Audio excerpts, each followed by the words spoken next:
11 a.m. on a Wednesday morning in Tuscaloosa, Alabama. Time once again for Southern Fried Sports on your home for University of Alabama Athletics. Tide 100.9 FM. Travis Reier, your trusty if not talented host of the program.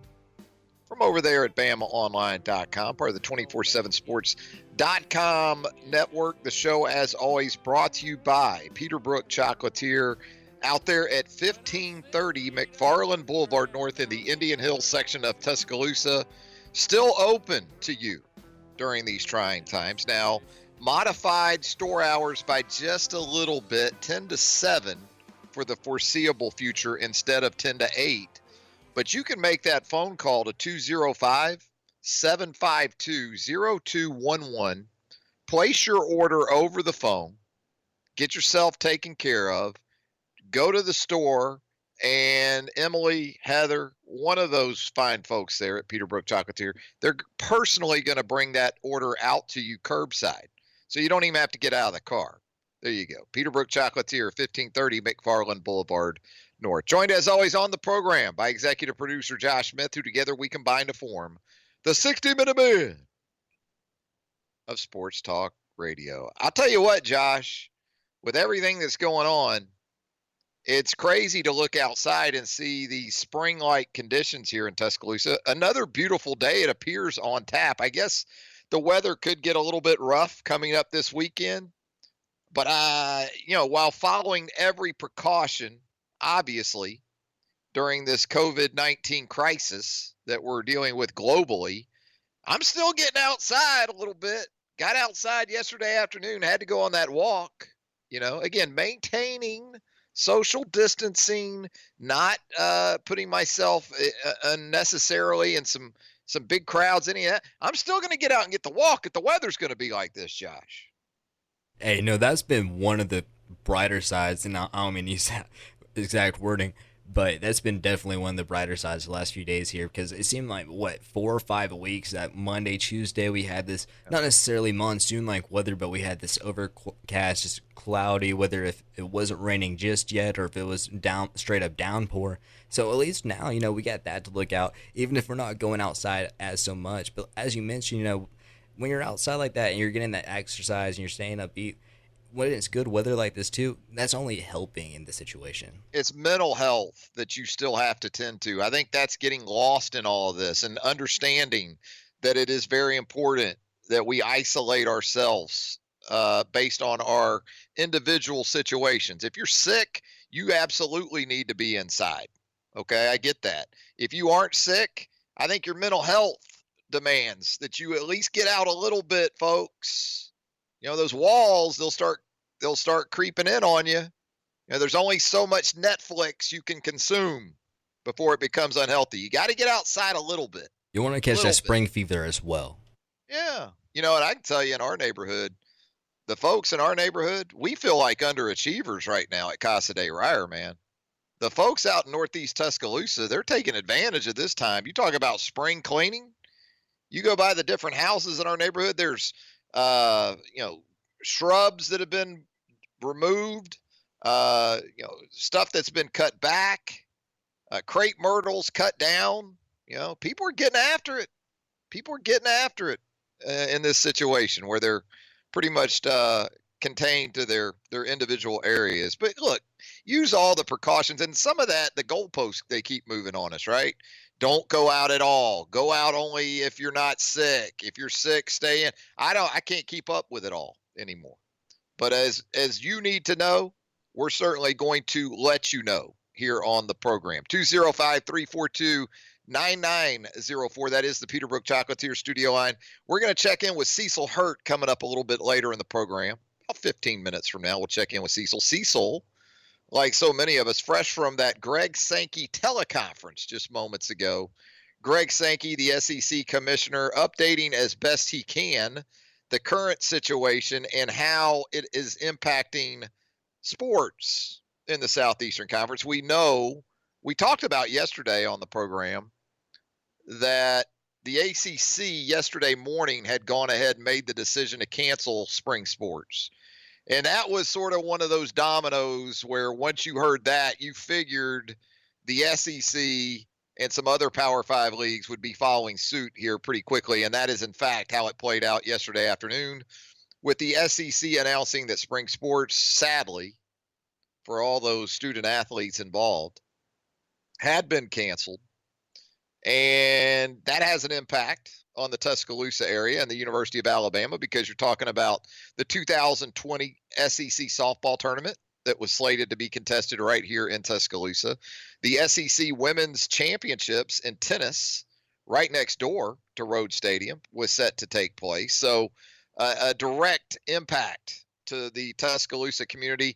And of course, you also heard that all spring football games in the SEC for 2020 had been canceled. So another economic hit for our West Central Alabama area, because when you talk about hotels and restaurants and that weekend of A-Day in general, I'm not sure it comes out to an SEC type game weekend when you talk about A-Day and the economic boost that we get from it here in Tuscaloosa. But I would imagine that it's comparable to one of the non-conference weekends.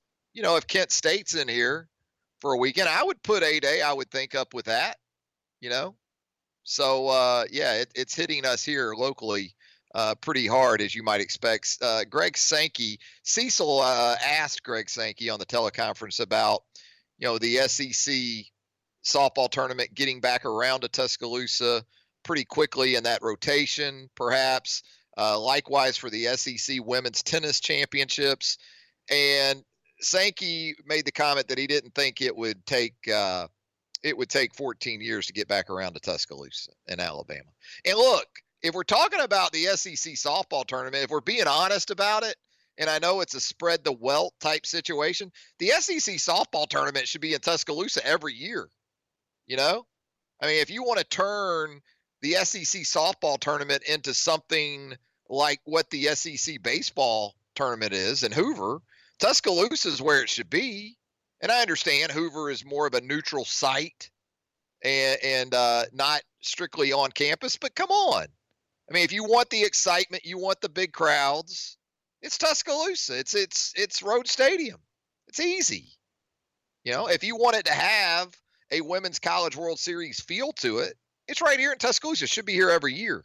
So absolutely, my expectation would be that if you're the SEC, you're just going to bump things back in that rotation for softball, and you're going to make sure that the 2021 tournament's right here in Tuscaloosa. I would think that would be the case, you know, because this, you know, all due respect to Arkansas and, say, you know, Mississippi State and Ole Miss and some of the other programs, Missouri. You know, this isn't one of those places when it comes to softball. This is the flagship, by far, institution for SEC softball. Got to get it back here as soon as possible. Leave it here while you're at it, Greg. 205-342-9904, the Peterbrook Chocolatier studio line. If you'd like to jump on board with us, and man, we're seeing this COVID-19 really start to impact the world of sports. How about the Brooklyn Nets yesterday announcing that 4 of their players had tested positive, including Kevin Durant, you know? So already a tough year for Kevin Durant, having to sit out the 2019-2020 season with that Achilles tear that he suffered in last year's NBA Finals. And can add the coronavirus now to that. The NFL, meanwhile, kind of given us some sense of normalcy, at least from a sporting perspective, with maintaining its typical business calendar year, with free agency upon us, with trades being made, with Tom Brady, with the seismic reaction to that situation yesterday, Tom Brady announcing that he would not be any longer a member of the New England Patriots, and then word last evening into the night becoming more and more clear that Tom Brady going to be a Tampa Bay Buccaneer. Got to be a pretty happy guy, don't you, Josh, if you're O.J. Howard? Tom loves him some tight ends to begin with. Hey, if you're OJ, you're planning on getting yourself a party boat now. Well, here's where, you know, for OJ, you're coming up on another contract here soon, right? So the timing of this couldn't be better. If OJ Howard was going to absolutely max out his second deal in the National Football League, He couldn't have asked for a better scenario than Tom Brady coming in there. Tom Brady loves him some tight ends, loves those slot receivers. What's going to be interesting with Tom Brady in Tampa Bay is you got a couple of receivers in Chris Godwin and Mike Evans that like to make plays down the field. Tom's going to be 43 years old when the 2020 season, we hope it kicks off, the 2020 season. Tom Brady's going to be 43 years old. Bruce Arians likes to take shots in the intermediate to deep areas of the football field. Is Tom Brady going to be able to drive it down the field, get the ball into those intermediate and deeper areas? Tom has become more and more sort of that dink and dunker, very cerebral. Now, you're not going to have 30-plus interceptions like you had. No 30 for 30 over there? Jameis. What's that? No 30 for 30 like Jameis? No, it's not going to be a ESPN documentary, 30 for 30 with Jameis. No, it's not going to be one of those deals. It's not going to be a Ronald Acuna 40-40 type season. But, points and yards weren't a problem for Tampa Bay last year. It was just the inexplicable turnovers that you consistently got from Jameis. And look, Tom's going to help clean that up. But something Jameis could do was maximize the vertical production, the explosive play production of those wide receivers. And can Tom do that at 43? That's going to be something interesting to watch when and if we get into the next NFL football season. Something else we'll talk about on the program today. I dropped this on BamaOnline.com first thing this morning. Top 5 opposing quarterbacks on Alabama's 2020 schedule. Tough to do right now, isn't it? No spring practice. So we're not entirely sure how some of these situations are going to play out. Make some assumptions when you do something like this without the aid of spring practice. Without knowing more about how certain situations are going to unfold. But I took a shot at it at BamaOnline.com this morning, and we'll get into some of that as we move throughout the program. Some fresh faces from the transfer portal that show up on that top 5 opposing quarterbacks for Alabama's 2020 season. Mississippi State, going to have one of those guys. University of Georgia is going to have one of those guys. Actually have a couple of those guys ranked ahead of the SEC Freshman of the Year for 2019. So, look, it's a little bit of a shot in the dark because I did this same list a year ago. You know where I had Joe Burrow last year on the top 5 opposing quarterbacks for Alabama's 2019 schedule? I had Joe Burrow third. Yeah. Hey, look, at least I had him top 5. There were a lot of people going into last season, especially this time last year. They weren't convinced Joe Burrow was even a decent college quarterback, let alone the potential number 1 overall pick for the 2020 NFL draft. So I don't feel entirely inadequate in ranking him third a year ago. Although I did have Jake Bentley. In retrospect, man, these lists can come back to haunt you, man. I had Jake Bentley a year ago as the top opposing quarterback on Alabama's 2020 schedule. And look, Jake got hurt. I know. He got hurt in that season opener. So who knows? Who knows what might have happened with Jake Bentley? But he had that foot injury. And then it was Ryan Helinski's show for the most part, the true freshman over the remainder of the 2019 season. Kellen Mond, man. Kellen Mond at Texas A&M, and I don't want to give too much of this away because we're going to get into it more, but it is I wouldn't say a love-hate relationship with Kellen Mond. It's a situation where you're never entirely impressed with Kellen Mond, but then you look at some of his numbers, like in 3 starts against Alabama, which we'll get into a little bit later, and his numbers tell you, look, this is a guy that's a top 3 on a list of 5 opposing quarterbacks for 2020. He has to be. Kind of has to be. I kind of go back and forth with Kellen Mond. I go back and forth with Kellen Mond in terms of why isn't he the player so many of us think he should be for Texas A&M? Is it really all sort of isolated to Kellen Mond and just the player he is? Or is some of this attributable to his coach and Jimbo Fisher and what it seems Jimbo Fisher wants to make Kellen Mond, and really what Kellen Mond is and how he would be better served at a place like, say, Oklahoma? I think I would think entirely differently of Kellen Mond if he were in a system like Lincoln Riley's at OU, similar to what we saw with Jalen Hurts in 2019, where Kellen Mond's going to get 150 plus carries. And whereas Lincoln Riley is viewed as this next great thing by NFL people, he still gets it. Lincoln Riley still gets it. You give him Jalen Hurts, he's not going to try to turn Jalen Hurts into Troy Aikman, or some pure pocket passer. He looks at Jalen Hurts and says, okay, this guy's going to run it 150 times in this offense, similar to exactly what you saw Jalen Hurts do here in Tuscaloosa. And so I just continue to wonder, not even wonder at this point. It's like Jimbo is trying to turn Kellen Mond into Jameis Winston when he is actually more effective if you utilize him like a Jalen Hurts. Instead of Jameis, think more about Jalen if you're Jimbo.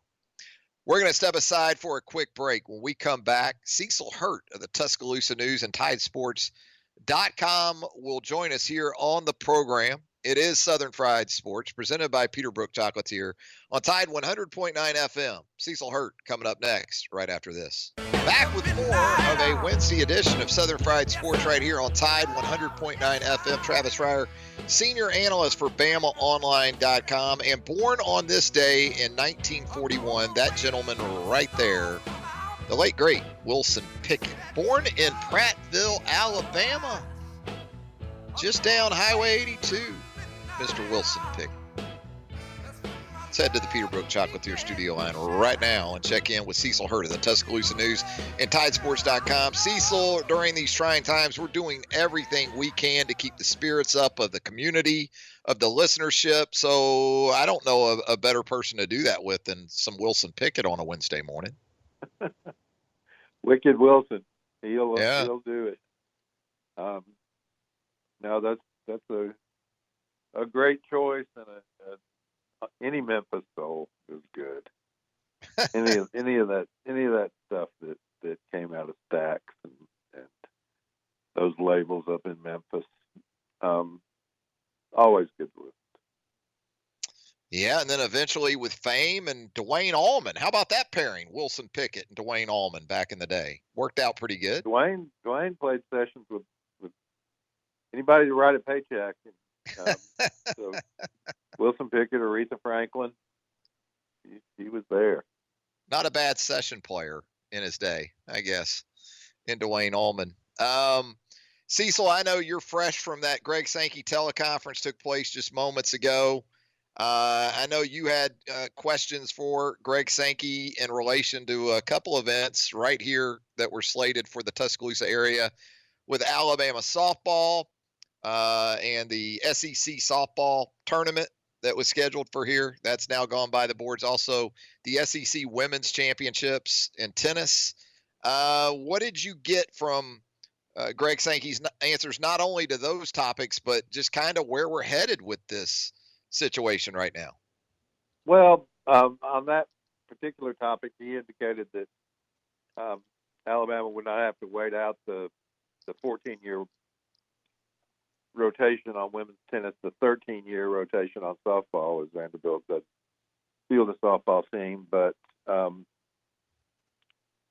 it's not just a lost term that they'll certainly try to account. Whether that means 2021 or not remains to be seen. But I think that Alabama will have the opportunity to host in the relatively near future. Hopefully, while many of the current players are still available to play.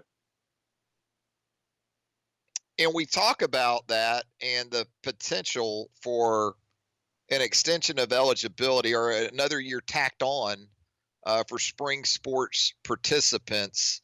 Um, which sport do you think that will impact the most? Would you kind of think that would be softball more than baseball based on professional options that maybe baseball More players professional have? opportunities in baseball than softball, obviously. Yeah. So, so I would think it's setting aside if they do anything for the winter sports, and what Greg Sankey seemed to indicate today was that they were not just looking at seniors. That for freshmen, for Lexi Kilfoyle, this is a redshirt year. That Yeah. she doesn't lose this year either. And I'm just using, he didn't mention her specifically, but I'm just using her as an example. That everybody lost their season, and so she shouldn't have just 3 years to play. And that would involve taking a look at the redshirt rules and the eligibility rules. It would have to be done on the NCAA level, but certainly the SEC would be a powerful voice in making that happen, and I think that would be fair. As far as other sports, it's hard to evaluate. Alabama does not participate in equestrian, so I do not know if the horses will get another year of eligibility or not. Hopefully, they will not be put out to pasture a year early simply because they couldn't compete. But men's golf, those guys are going to turn pro when it's the right time for them to turn pro. But a lot of them would certainly welcome another year on the golf team. Same thing I would think with tennis opportunities,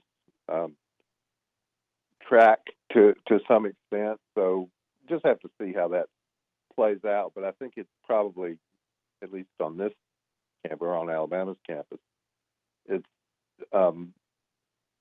more an issue for softball than anything else. But again, if it's a situation where everybody gets a redshirt, doesn't lose the year without necessarily having to redshirt, that could benefit baseball as well. The issue you get into with baseball is the scholarship limitation, which I would hope, that, as you know, that's been a battle in college baseball for 40 years now. General Ron Polk, leading the fight.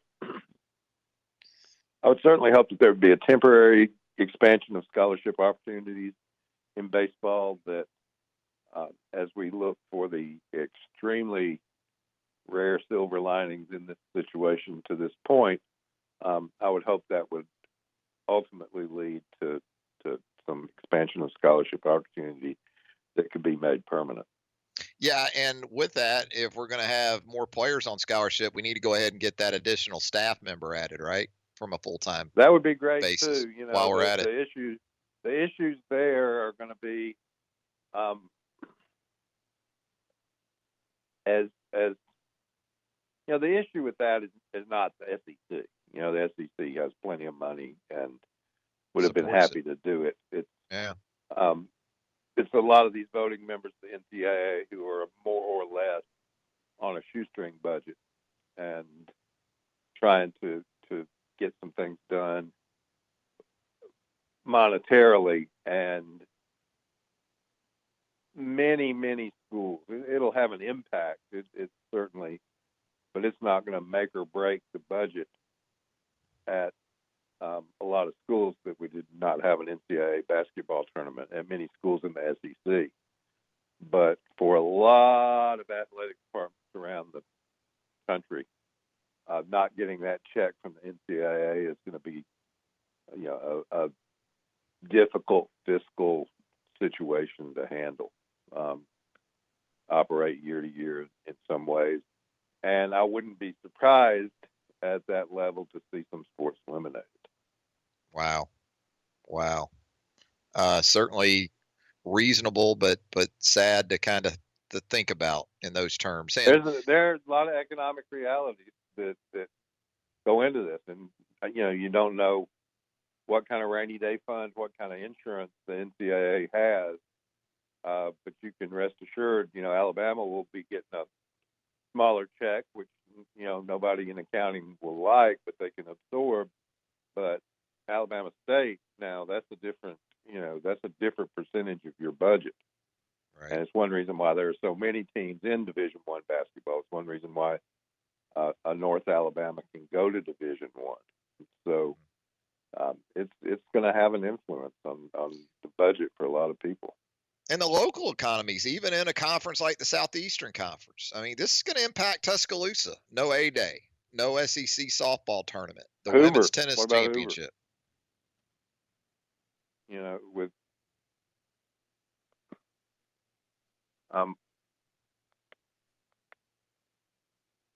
Hoover is used to having that big bump in the budget for the restaurants and the hotels and the people coming to town every year for what's basically a solid week. So yeah, it impacts everybody. The SEC is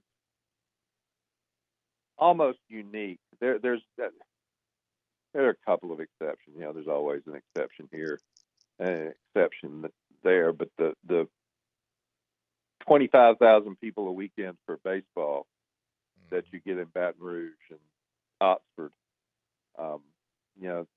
Fayetteville, Starkville, that's gone. That's gone for 4 or 5 weekends. So it's going to be difficult. Now, back to the eligibility issue, is there just a absolute line drawn, Cecil, and it's strictly limited to spring sports? What about this discussion about winter sports? No, they're gonna review I'm sure possibilities for winter, so-called winter sports. That's men's basketball and gymnastics. Women's basketball to an extent, although some of those teams you can argue played a complete season, and there's a scattering of teams. The handful of the OVC finished their tournament, and so Stanford's season was complete. They're done in men's basketball, so as well as women's basketball. So but I think that they'd rather err on the side of expanding some eligibility possibilities, even if you were in that situation, than in leaving out or penalizing a team because their conference tournament got played early, and not trying to do something for players whose season wasn't over, including Alabama. You never know what happens in the tournament. My kid wasn't done, Cecil. But my kid wasn't done. I want my kid to get that extra year, Cecil. Yeah. Well, they weren't done, right? They had games to play. They were in the semifinals, and but look, I get it. I mean, that's a tough one, isn't it? Though, I mean, for the reasons you're pointing out here, and in a lot of cases, you're talking about 2 or 3 games.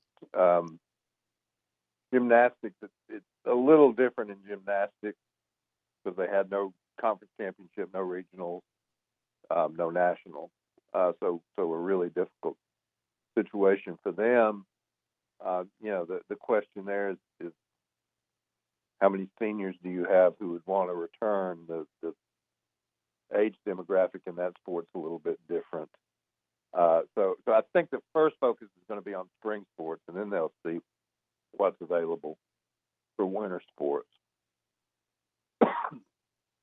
When you talk about decisions being made from the football perspective in the spring, isn't that a situation where the conference level almost has to direct that? I know initially there was talk about, well, we would kind of leave it up to the member schools and the presidents and the ADs to make those calls. But when you talk about the potential for a competitive advantage, especially in a sport like football, especially with this pool of coaches we have right now in the SEC, wasn't it going to require a mandate from the league level, Cecil, to make sure things were level? Because just in the course of things, somebody was going to go back to work on a Tuesday, and whoever didn't go back to work on a Wednesday was going to be upset. And worry about that and think that would make a difference because that's what they're paid to do. Every competitive advantage. And so it was going to. And so if somebody said they were going back on Tuesday and you were going back on Wednesday, what would you do? You'd change and go back on Monday. And that was going to be a never-ending process. I really think football probably is subject to another review on April 15th as far as what really can be done spring practice-wise, whether there's but I think there's some necessity for spring practice, just to acclimate guys, to install new systems, whether that includes spring games. I guess there's two sides of that issue. If you're going to have practice, why not have them? On the other hand, is it worth having A-Day on the 4th of July when your season starts at Labor Day? So, less than 2 months out. I think coaches would be wary of putting some guys out there in that situation. So I think there'll be a lot of attention given to football. I think that they'll hammer something out, whether it's some version of spring training, spring practice in May, or whether it pushes back to as far as July, and just coming in, let's say, come in 3 weeks early, practice 2 weeks, do your installation, have whatever number. Everybody agree on the number of contacts and non-contacts, and then take a week off, come back in August and begin your prep. I think that they're going to have to work all that out, but I think they want to work it out, but they can't work it out 14 different ways. Cecil, you look at this Alabama football team and areas where it really needed a spring practice. Yes, spring is typically about individual growth. And as you said, acclimation, especially with early enrollees, still trying to get first year players from a year ago kind of where they need to be. But specific areas of this team that really, really needed spring ball, I guess you could really just look at any area of the defense and kind of come to that conclusion. Obviously, there were several areas, and that's true on every campus that you want to work on, that you plan to work on. That there was practice plan. I'll guarantee you, every spring practice had been already mapped out period by period over at that football building. They knew what they wanted to look at. Does it? Here's something that in the immediacy of the moment hadn't been addressed, but it's a question that's going to be asked, and it's going to be asked pretty quickly. Is how does that affect Alabama's quarterback situation? Yeah. If you thought there was going to be a month-long, culminating in an A-Day competition, what if there's not an A-Day? What if there's not? What if the time frame for those practices is shortened? There's competition at every position. I understand that, but and I know that there's a great deal of attention on the quarterback situation, and some of it is it's not like Nick Saban has seen these guys. He needs to see them to make an evaluation, to make a decision. So, would he be more comfortable, getting that wrapped up on April 15th, seeing how guys do in the off-season program and so forth? That all gets collapsed like an accordion into whatever time frame that they have. There's nothing that can change that dynamic, barring somebody not going to class or something. But there's nothing that really changes that quarterback dynamic now from where it was on January 2. Mm-hmm. Because we don't have that spring. And so when it comes, first of all, we got to see what form it takes. Second of all, it changes the way that you can evaluate those guys. So may push into the season a little bit as far as that evaluation process, and that's for all of them. It's not just Mac and Bryce Young, but for Talia and for Paul Tyson and for all of them. You've got to evaluate that, but you'll know. I think you'll know less, even if you have a sort of a spring practice. You'll know less on August the 1st than you would have known on August the 1st. Yeah. And as you sort of alluded to there, that's roster wide. I mean, right now, Yeah, if you're it that is. Alabama It is. coaching Quarterback staff, is a your sample focus. size at every position is limited to the guys that you've had in the program already. That's what you had to evaluate basically right now. Yeah, and if guys are healthy, Alabama's got a pretty good core, but there's guys in the secondary that have to be evaluated. There's receivers. I mean, it's nice to have Waddle and Smith and Mechie, but you got other guys that got to work in there, and you don't know about these freshmen, and now they've got to wait, and it's even difficult. If circumstances were a little bit different, what you do, and what you probably have some version of, are the new strength coaches coming up with individualized workouts, individualized metrics. Those guys are all over that. But where do they work out? Where does that go on? What is, if a guy's at home in Miami, what does he have access to in terms, always go back. I guess he can do the Franchione and go out and lift weights in the rain. But,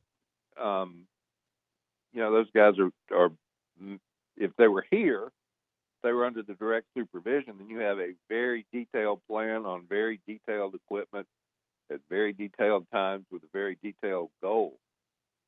We're almost, in some ways, depending on how long they're away from campus and out of that, you remember a little of this. I'm the last of the dinosaurs, so it's more where guys went home, got a summer job, came back to see if they could make that mile run on August the 3rd. Yeah, go home after spring semester and not come back till fall camp. Yeah, and there'd always be, one or two that, they're at home and, they got mom's cooking and nobody's stopping them from going to the drive-through at 1 o'clock in the morning, and they come back with 25 pounds that aren't good pounds. Mm-hmm. And they're not under that daily workout, conditioning, nutrition, control that they would be under right now and otherwise would be under. The science centers away centers from campus, and there's no campus to be on. You can't put them on campus. No. That science center back home, Cecil, isn't quite like the one that they're building over there off Bryant Drive, No, probably not. Probably not. And you go back to your high school, or you can do. I mean, but you got limitations what you can do there. Who knows if it's even open. The Ironman gym at home is going to be open. Access is a problem, no doubt. Yeah. So it's and how does that affect performance and will these, I can imagine it's crazy circumstance for everybody, but for new strength and conditioning coaches who probably had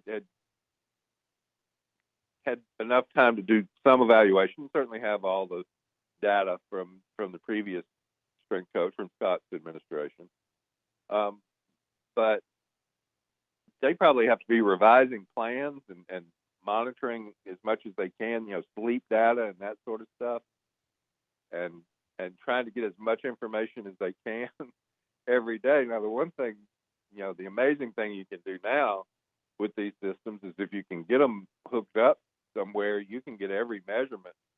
Doesn't matter if they're in Hawaii, you bounce it off the satellite and you get it in. So they're monitoring that, but I imagine this is an extremely challenging time for them. You go from what they had these guys involved in, all the different resources and things that they now have at their disposal to essentially a group text message is what I'm seeing right now. Just trying to keep track of your guys or gals, in your Yeah, respective and sports. you have to be worried. What if your guy, if he turns an ankle at practice? I mean, you've got a training staff that's on it. You know when he Yeah. needs to get back. You know what rehab exercises he needs to be doing. Now, it's not so simple. It's not so simple. You've got guys rehabbing from off-season surgeries. You've got all of that, and you don't have them walking through those doors every day. So I think it's very complicated. And again, it's not just limited to Alabama. It's not that the universe conspired against Alabama. It's everywhere. But speaking of Alabama, that's a really big issue. If these guys are away, and there's no school,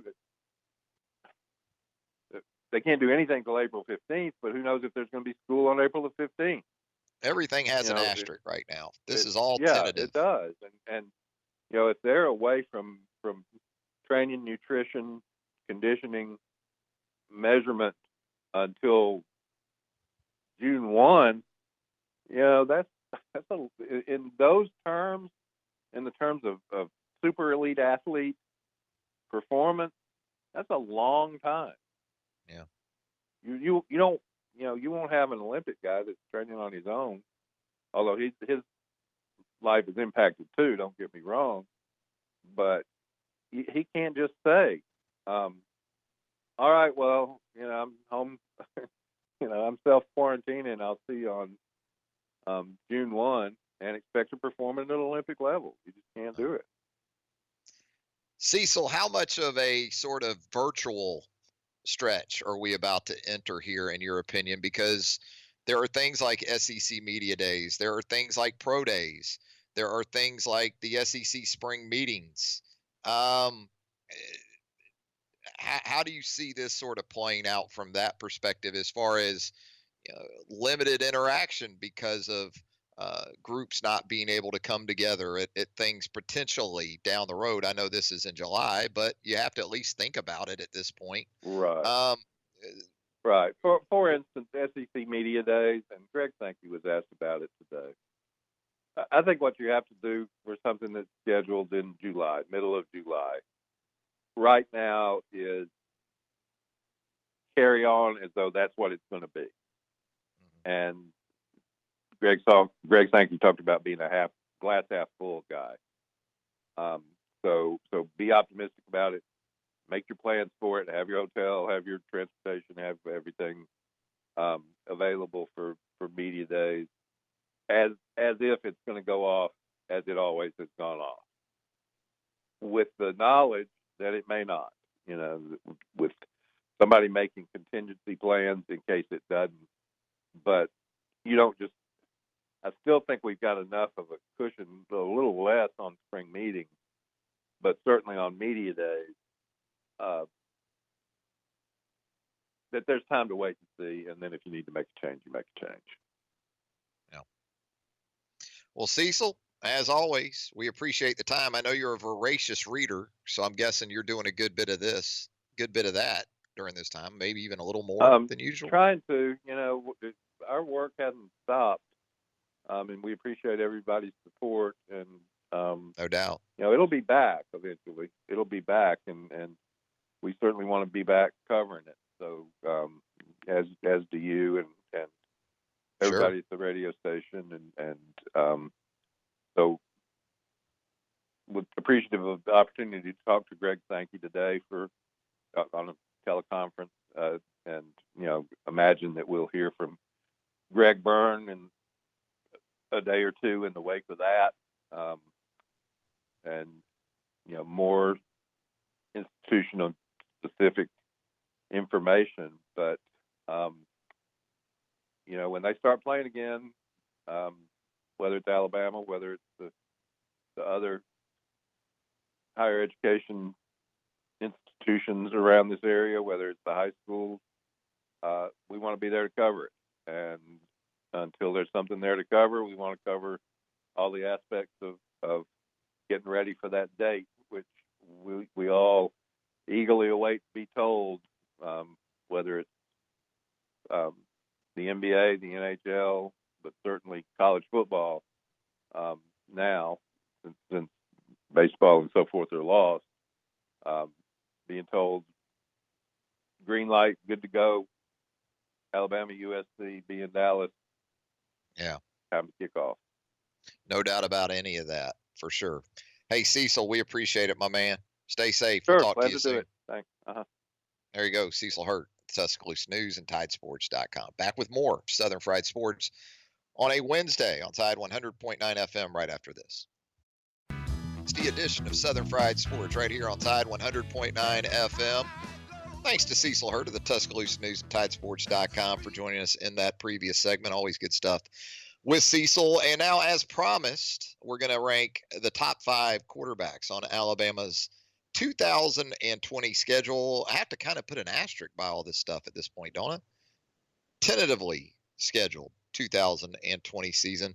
We'll start at number 5. I'm going to go with Bo Nix, the 2019 SEC Freshman of the Year, after passing for 2,542 yards and 16 touchdowns. He passed for 173 and a score in his Iron Bowl debut against Alabama in that Tigers win back in November.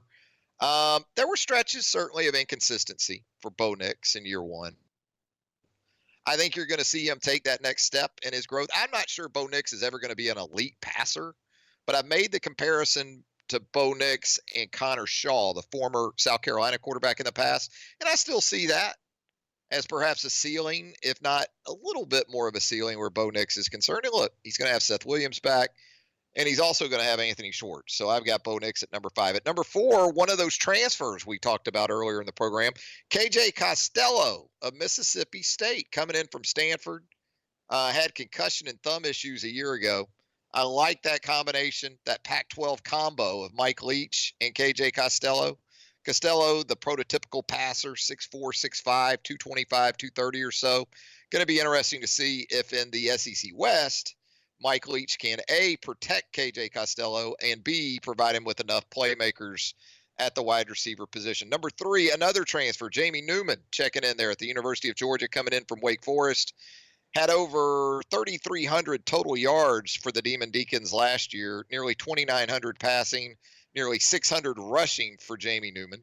Obviously, he's going to be counted on to step in there and take over for Jake Fromm as the starter. It's kind of ironic because when you look at Jamie Newman, a lot of the same skill set as Justin Fields, who Georgia lost as a transfer to Ohio State, as we know, a year ago. Number 2, Kellen Mond. That sort of weird relationship between how much you really like Kellen Mond and how much maybe you don't like. Outlined a lot of that previously earlier in the show. Will Jimbo Fisher allow Kellen Mond to beat more Jalen Hurts than Jameis Winston? I think how that goes will go a long way into defining whether or not Texas A&M lives up to some of the expectations as a top 10 team for the 2020 preseason. Number 1 on the list, Keaton Slovis, sophomore quarterback at Southern California, came off the bench following the injury to JT Daniels in the 2019 season opener. All he did was go on to complete nearly 72% of his passes and pass for more than 3,500 yards. I also like the weapons that Keaton Slovis returns, and that'll be an interesting matchup in that season opener with Slovis, those receivers, and an Alabama defense still with a lot of questions to answer following that 2019 campaign. That's going to do it for a Wednesday edition of the show. Thanks to Josh Smith. Thanks to Cecil Hurt. Check out Southern Ale House on this Wednesday. You can give them a call. You can run by. They're doing to-go service at Southern Ale House, 1530 McFarland Boulevard North. Until 11 a.m. on Thursday. Have a great rest of your Wednesday, everybody.